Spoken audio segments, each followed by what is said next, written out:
We now know is that the CCP has infiltrated this country in so many different ways.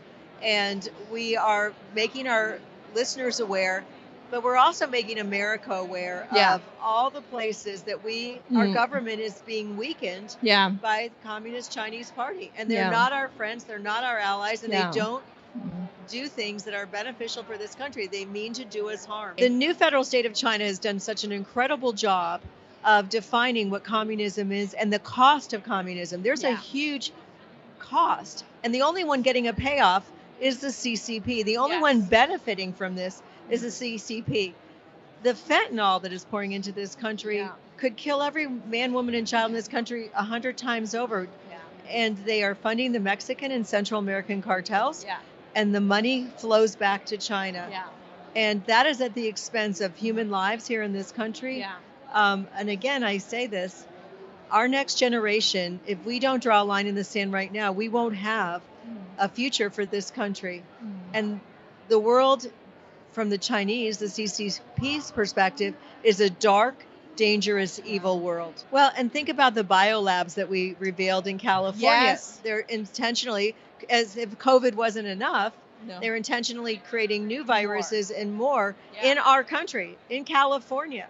So I think that it's important that people understand this was beyond TikTok, beyond spy balloons, that this is much deeper, and that we as Americans need to protect those in this country and stand up to the oppression of the CCP. When we were talking, Jerry told me a story about your daughter and your daughter friends and what's her experience and encounter in communist China. So I want you to share with our audience that horrific story. Okay. My daughter, when she was going to college, she had her best friend. And her best friend got a master's degree in Chinese, the language, the culture. And she had talked about this ever since I've known her, and I've known her for probably 12 years, that she wanted to go to China, help make a difference, and use the skills that she got in college. And she was fluent in Chinese and all that. And so she did. She moved to China. While she was there working, she met a fellow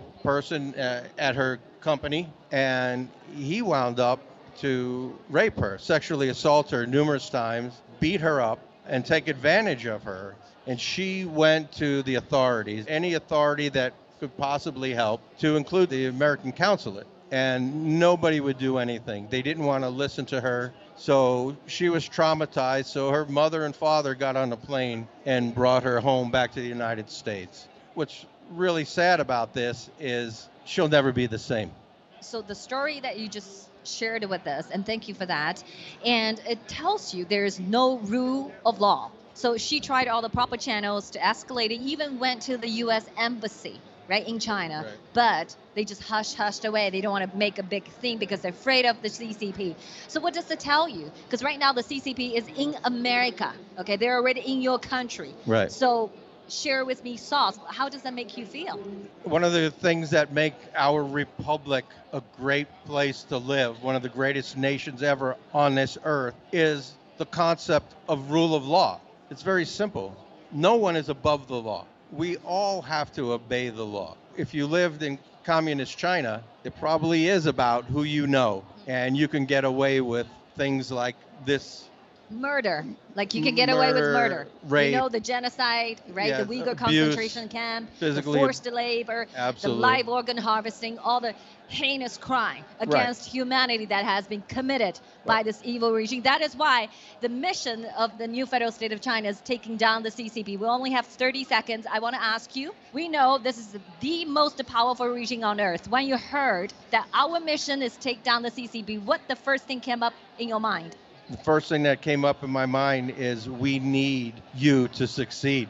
Together with me is Joseph Yang, and Joseph is from South Korea. So the Chinese Communist Party has been empowered by the United States technologies. Look at the Great Firewall that the CCP have been built. These were from the United States technology. These has been funded by the United States. So what are your general thoughts on that?